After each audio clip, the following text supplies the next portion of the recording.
Power Imbolo Mbue. Growing up in Limbe, Cameroon, our house had no television. Our main source of news from the outside world came through the radio. Every morning, we turned on the radio and kept it on all day. News and entertainment teeming in the background while we carried on with our day. It was on the radio that I first heard words like activist and dissident. It was on it that I heard stories of citizens taking to the streets to protest injustice. I learned about journalists going to prison for exposing corrupt governments. I heard about the assassination of the South African anti-apartheid activist, Chris Hani. Once, I rushed home from school so I could get the latest update on the fate of an arrested Nigerian environmentalist named Ken Saro-Wiwa. I prayed that he and his co-environmentalists would be spared. They weren't. They were hung to death for defying their government and demanding that an oil company stop poisoning their land. I was appalled and intrigued by these stories. How did these men become activists and dissidents and environmentalists? What made them so fearless? This was the 90s, and the stories of the great African revolutionaries were still fresh in our mind, in our collective memory. Thomas Sankara of Burkina Faso, Patrice Lumumba of the Congo, Kwame Nkrumah of Ghana. All the years Nelson Mandela spent in prison. I was in awe of visionaries. But my dream was not to grow up to be like one of them. I merely wanted to stand next to them, be in their shadow, serve them, learn from them, breathe the same air as them. I wanted to grow up and work for a great man. Maybe I could get a job typing Nelson Mandela's letters. Or I could do Desmond Tutu's laundry. The name of the Angolan rebel leader, Jonas Savimbi, was frequently mentioned over the radio, and while I didn't quite understand what he was fighting for, I fantasized about a life as one of his followers, joining my zeal to that of a band of men fighting to right some wrong. These fighters seemed unlike the adults in my life, good people who did not love the dictatorship under which they were living, but nonetheless went through their days celebrating ordinary joys. I appreciate the simplicity of our lives, yet I often wish someone in my town will stand up against the government and demand that the government share some of the wealth from the country's oil refinery with our community, since the refinery was on our land, and yet people from my town could barely get jobs there. I was smart enough not to tell any of my family and friends about my wild aspirations of creating a career as a revolutionary's assistant, though I often peppered my mother with questions. What does human right mean? Does the right of one person trump that of another? My mother explained what she could. The rest, I sought out in books. I read books non-stop.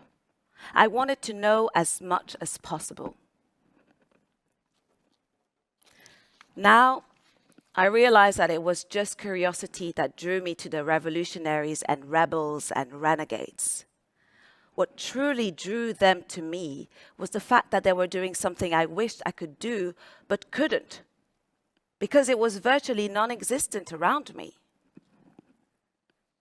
They were standing up to power. As early as I can recall, I was aware of the use and abuse of power all around me. I was perplexed by the power humans have over each other and the unabashed display of human superiority. Why do the powerful so often trample on the powerless? Why are some people so at peace with accepting their powerlessness? Why are societies separated between the powerful and the powerless? The dominant currency of power in my hometown, as in much of the world, was wealth. Patriarchal as our society was, a wealthy woman was still more powerful than a poor man. The upper class dominance over the lower class was blatant. No rules existed to protect the poor.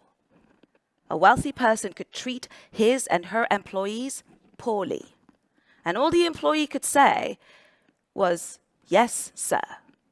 Yes, madam." Government officials demanded and took bribes with impunity. Around me, I saw how relatives and friends showed more respect to a man with a Mercedes than a man with a bicycle. In church, the rich and the powerful seemed to have the best seat at the front of the pews. The children of the rich were considered more beautiful and more intelligent, and at school, the teachers treated them better.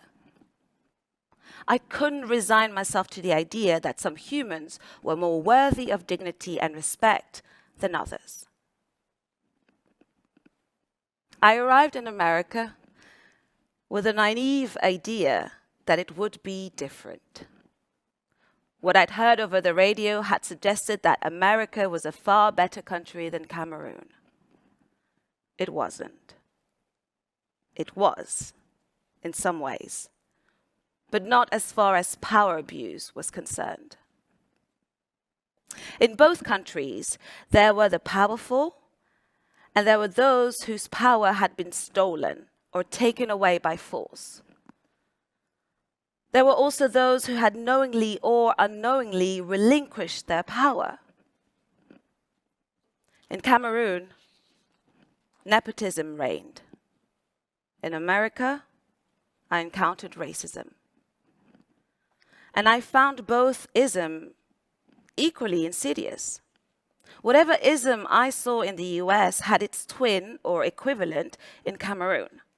And they were all born of the same rotten power dynamics.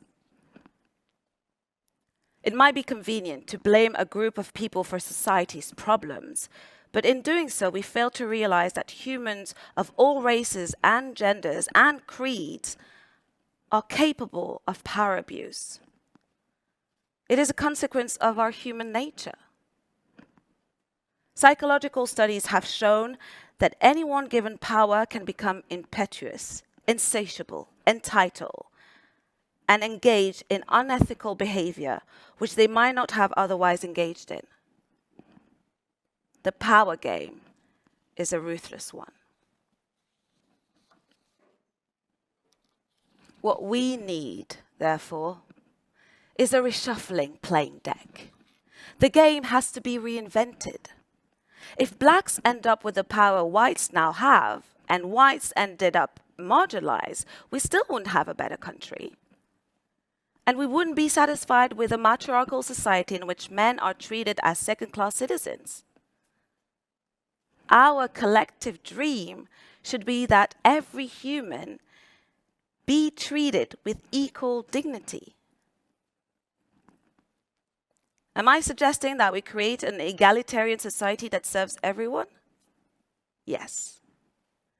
Do I know what such a society would look like when coupled with capitalism? No. But I know that our guiding principle should be equality for all. As socially conscious citizens, we are not on the side of black or white, rich or poor, man or woman. We are on the side of truth and justice. We are on the side of love and peace. People are not good because they are blacks, and they're not bad just because they are rich. Humans are humans, and we're all flawed and complex and striving for something. Sometime after I left Cameroon, I stopped striving to spend my life in service of a revolutionary. Perhaps subconsciously, I'd begun thinking, where are the women? Why am I not hearing stories about the great women too? The only woman whose name was prominent in a movement was Winnie Mandela, and our media presented her as the wife. Whenever the adults around talked about her, it was along the lines of, oh, what a great wife. That's how a woman should be. I didn't want to be the wife. I wanted to be Comrade Imbolo. It never happened. I studied business management in New Jersey, and after getting my bachelor's degree, I found jobs ranging from bank teller to dental office receptionist. But my reverence for revolutionaries and activists never died. Sometime therein, I read a novel by the writer Toni Morrison, and it inspired me to start writing. I immediately began writing a story about an African girl who grew up to become a revolutionary. I am still in awe of revolutionaries, particularly the unsung ones. I am in awe of what is possible when a human decides to harness his and her power. Revolutionaries taught me that we are all powerful, and that claiming that power and putting it to use can come at a terrible price. And yet, I dream of a world in which we all realize how formidable we are and what great things we can accomplish with our power.